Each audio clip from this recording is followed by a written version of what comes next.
Salam sejahtera bagi Bapak Ibu Saudara-saudari yang saya kasih dalam Tuhan kita Yesus Kristus. Senang rasanya bisa berjumpa dengan Anda dalam program acara Pesona Firman. Saat ini saya ingin mengajak kita untuk merenungkan firman Tuhan demi supaya kita semakin hari mencintai firman Tuhan dan kita dapat bertumbuh dalam firman Tuhan sehingga semakin hari kita menikmati firman Tuhan dalam hidup kita sehingga juga kita terpesona dengan firman Tuhan bahwa firman Tuhan ini luar biasa untuk saya dan saudara. Nah, Bapak Ibu, saat ini saya ingin mengajak kita untuk merenungkan firman Tuhan di dalam 2 Timotius pasal 3 ayatnya yang ke-15 hingga ayat yang ke-17.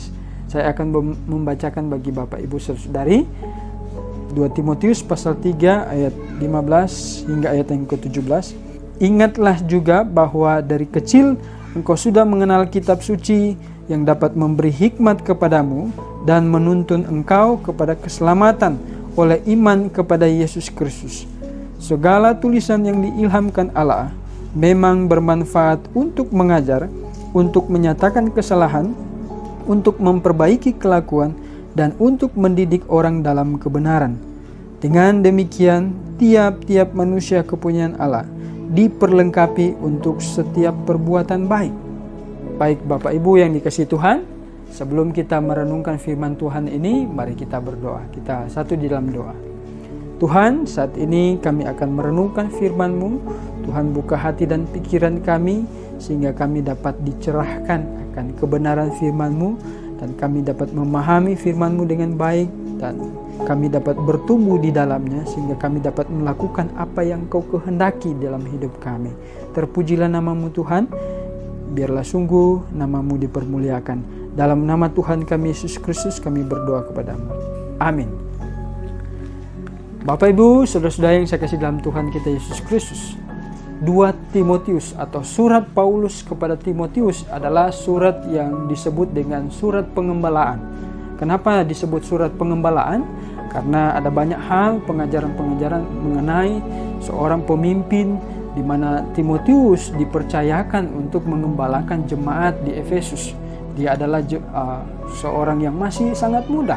Bahkan Rasul Paulus berkata di dalam kitab Timotius juga dikatakan, janganlah seorang menganggap engkau rendah karena engkau muda.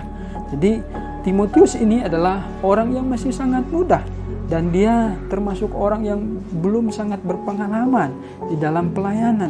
Sehingga Rasul Paulus mengirim surat kepada dia untuk membimbing. Ini sebagai instruksi bahkan petunjuk kepada Timotius bagaimana dia bisa melakukan pelayanan. Dan bagaimana dia menghadapi jemaat dan juga bagaimana dia akan menghadapi penyesat-penyesat bahkan pengajar-pengajar yang pada waktu itu sedang mengajarkan hal-hal yang tidak benar, hal-hal yang sudah menyimpang dari apa yang Tuhan inginkan. Oleh karena itu, Bapak Ibu saudara-saudara yang saya kasih dalam Tuhan kita Yesus Kristus, Rasul Paulus juga mengingatkan kepada Timotius, dia sebagai seorang yang masih sangat muda, apa yang harus dia lakukan, keputusan apa yang harus dia ambil. Sehingga Rasul Paulus di dalam 2 Timotius pasal 3 ayat 15 sampai ke ayat yang ke-17, Rasul Paulus mengingatkan kembali kepada dia sebagai seorang pelayan yang masih sangat muda, apa yang harus dia pegang. Yaitu coba kita lihat di ayat yang ke-15. Di situ dikatakan, ingatlah juga bahwa dari kecil engkau sudah mengenal kitab suci yang dapat memberi hikmat kepadamu dan menuntun engkau kepada keselamatan oleh iman kepada Yesus Kristus. Jadi Rasul Paulus mengingatkan kepada Timotius sebagai seorang yang masih sangat muda pada waktu itu.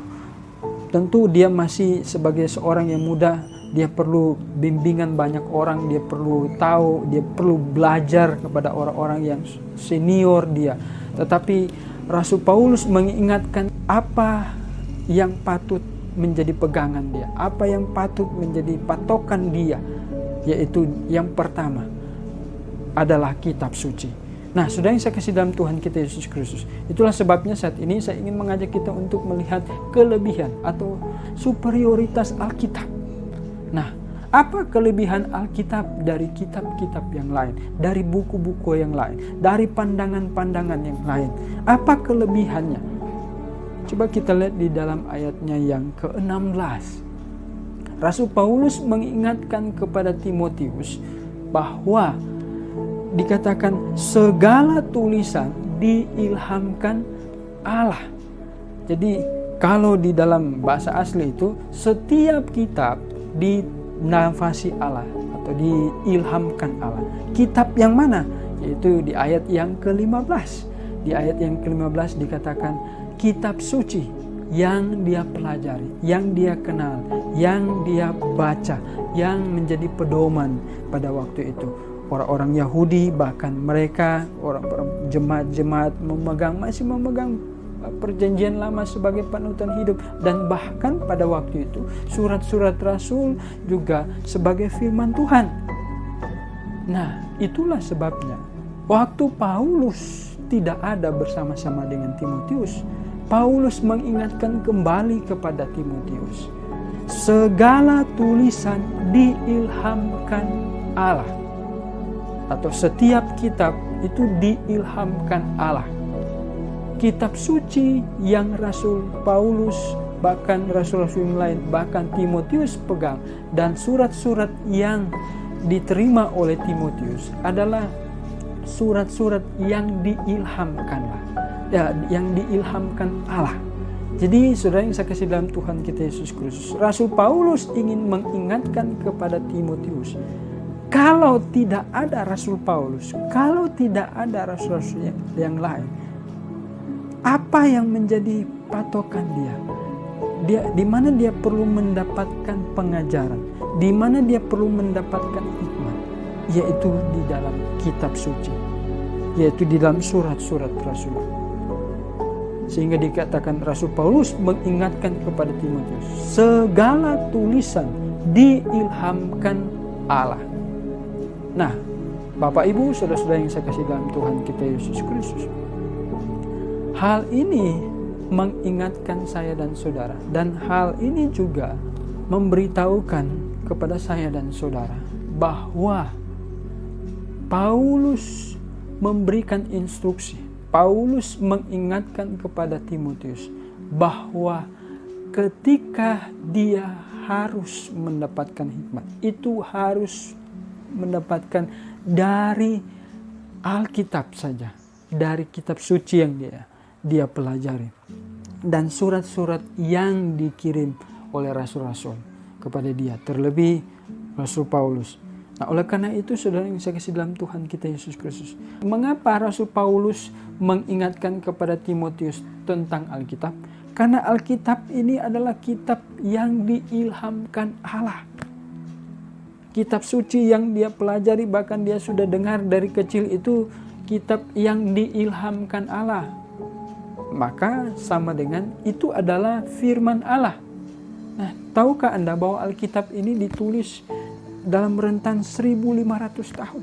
Dan dalam jangka waktu 1500 tahun ini ditulis oleh kurang lebih ada 40 orang yang menuliskan kitab ini.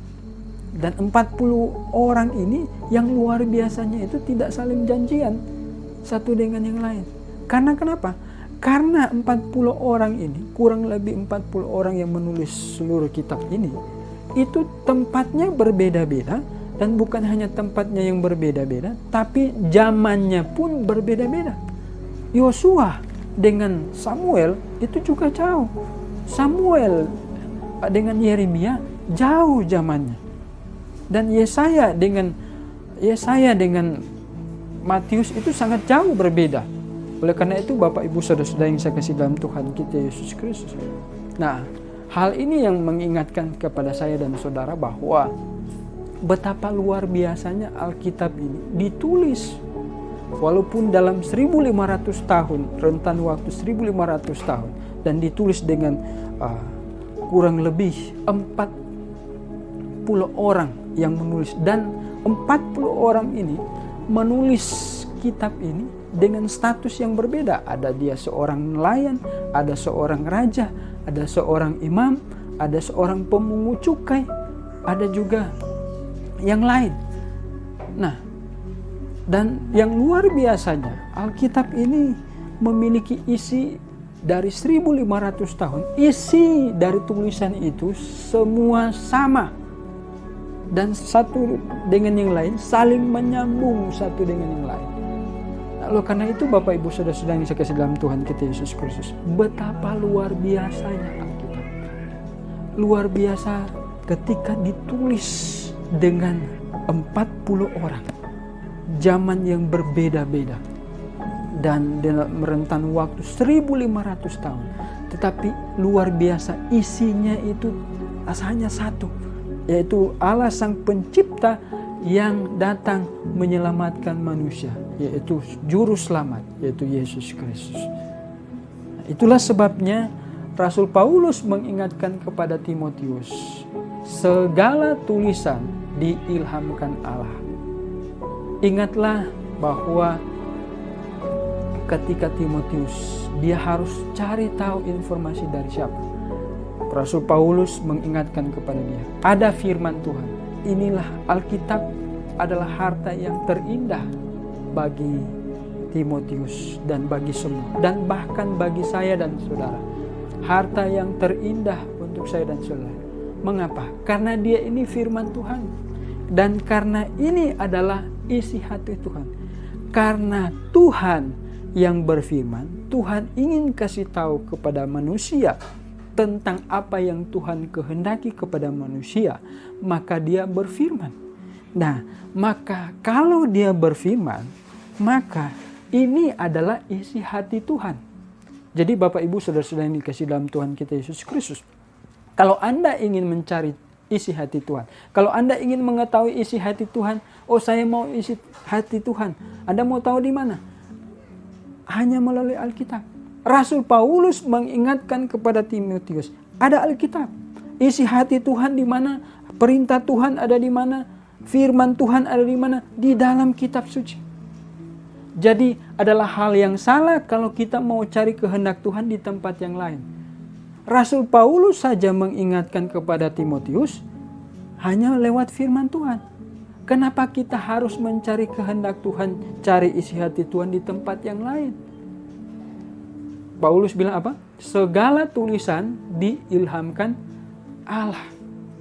Kenapa Paulus tidak bilang kepada Timotius, oh kamu mau cari kehendak Tuhan, kamu harus berdoa di gunung ini, kamu harus menyendiri, harus puasa 40 hari 40 malam. Tidak.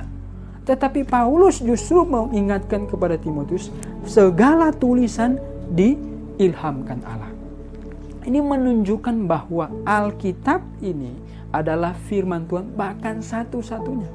Nah, kalau Alkitab ini firman Tuhan dan satu-satunya, konsekuensinya maka di luar Alkitab tidak ada firman Tuhan, tidak ada lagi kehendak Tuhan di tempat yang lain. Ini sudah sangat cukup. Ini sudah sangat cukup untuk kita bisa mengetahui kehendak Tuhan. Ini sudah sangat cukup untuk membuat kita mengetahui apa yang Tuhan mau dalam hidup saya dan saudara. Oleh karena itu Bapak Ibu Saudara-saudara yang saya kasih dalam Tuhan kita Yesus Kristus, janganlah saya dan saudara mencari kehendak Tuhan di tempat lain. Alkitab ini adalah kehendak Tuhan. Ini adalah isi hati Tuhan. Dan karena ini isi hati Tuhan, dia berguna untuk apa? Coba kita lihat poin yang kedua. Alkitab ini berguna untuk apa? Di ayat yang ke-16 bagian yang ke B tadi, segala tulisan yang diilhamkan Allah memang bermanfaat untuk mengajar, untuk menyatakan kesalahan, untuk memperbaiki kelakuan, dan untuk mendidik orang dalam kebenaran. Jadi Alkitab ini sangat cukup untuk mengajar. Alkitab yang adalah firman Allah, Alkitab yang adalah isi hati Tuhan, Alkitab yang adalah kehendak Tuhan untuk manusia, itu sangat cukup untuk itu bermanfaat untuk mengajar. Nah, saudara yang kasih dalam Tuhan kita Yesus Kristus, tahukah Anda bahwa kata mengajar ini 20 kali dipakai, bahkan disinggung di dalam Perjanjian Baru, dan 19 kali itu dalam surat Paulus. Jadi 19 kali, bahkan dalam 19 kali itu 15 kali itu dalam surat pengembalaan.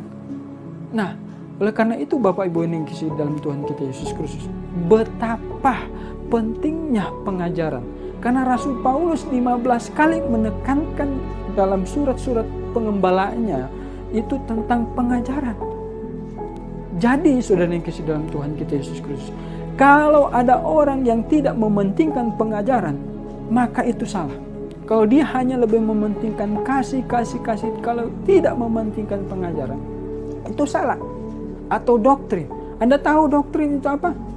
Doktrin itu kata lain dari pengajaran. Jadi kalau ada orang yang bilang, oh kita di gereja tidak perlu doktrin. Anda tahu doktrin itu apa? Doktrin itu pengajaran. Jadi kalau orang di dalam gereja, di dalam jemaat, kalau tidak mementingkan pengajaran, maka itu hal yang salah. Itu hal yang tidak tepat.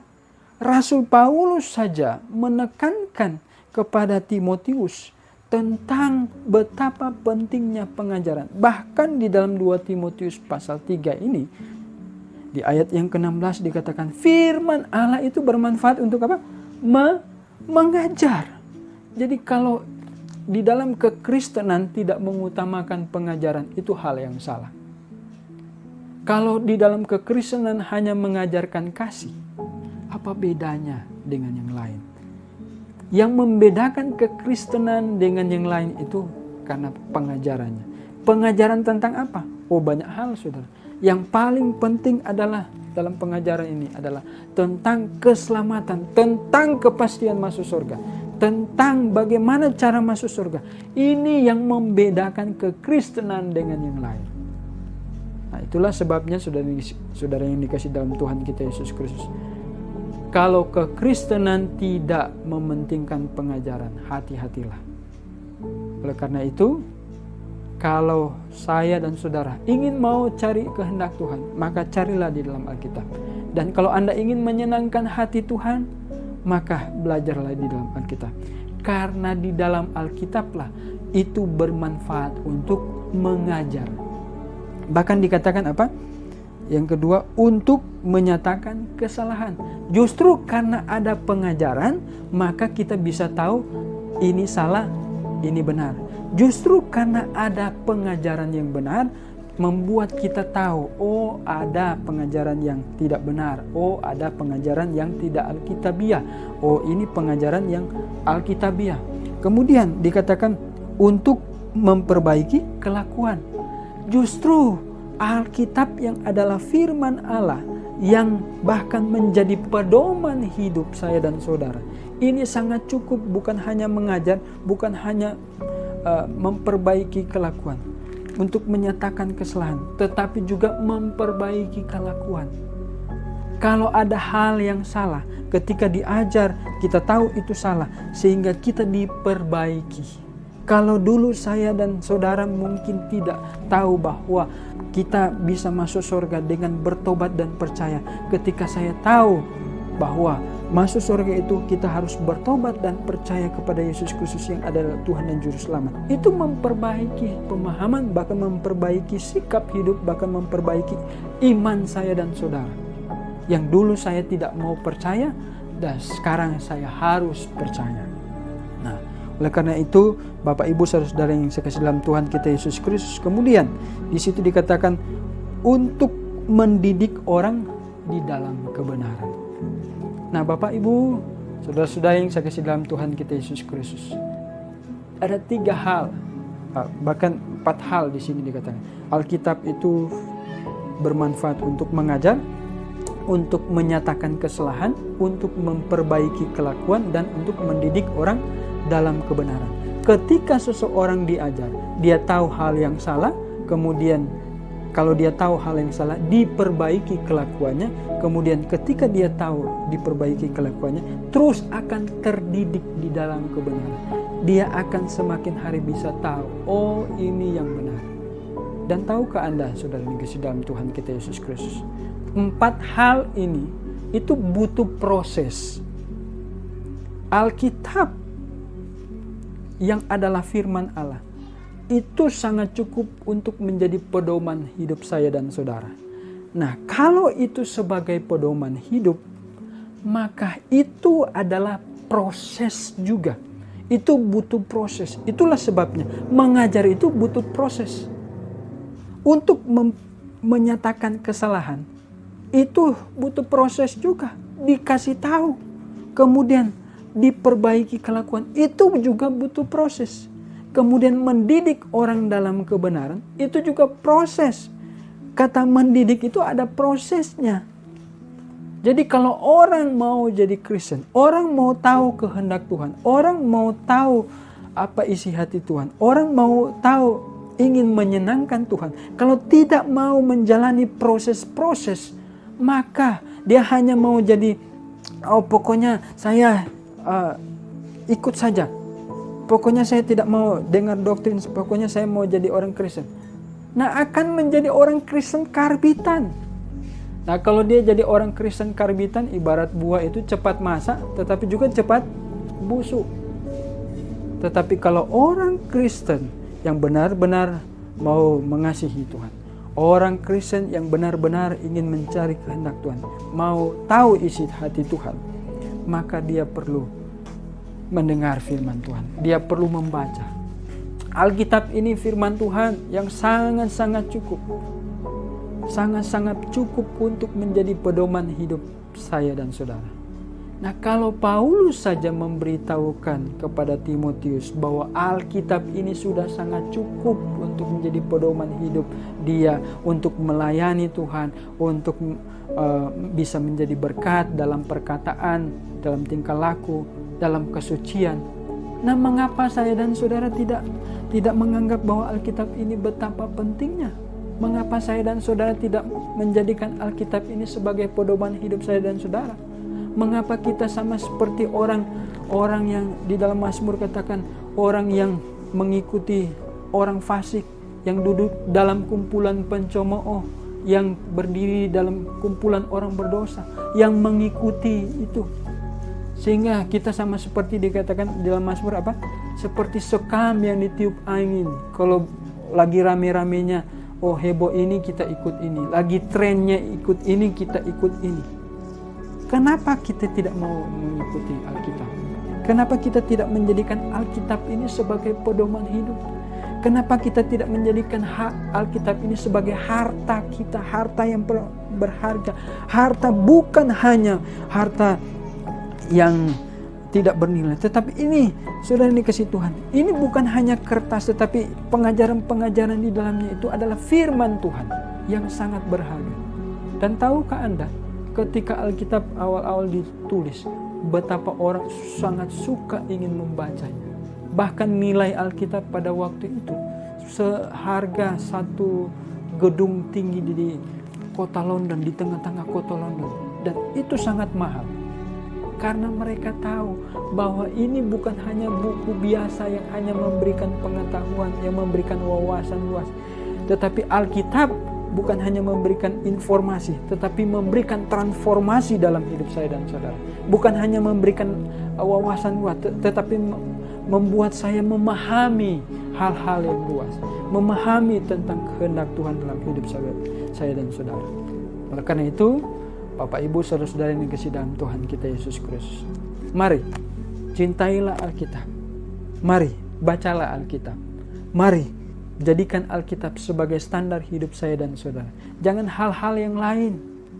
Jangan engkau mencari kehendak Tuhan di tempat yang lain. Rasul Paulus mengingatkan kepada Timotius hanya di dalam Alkitab.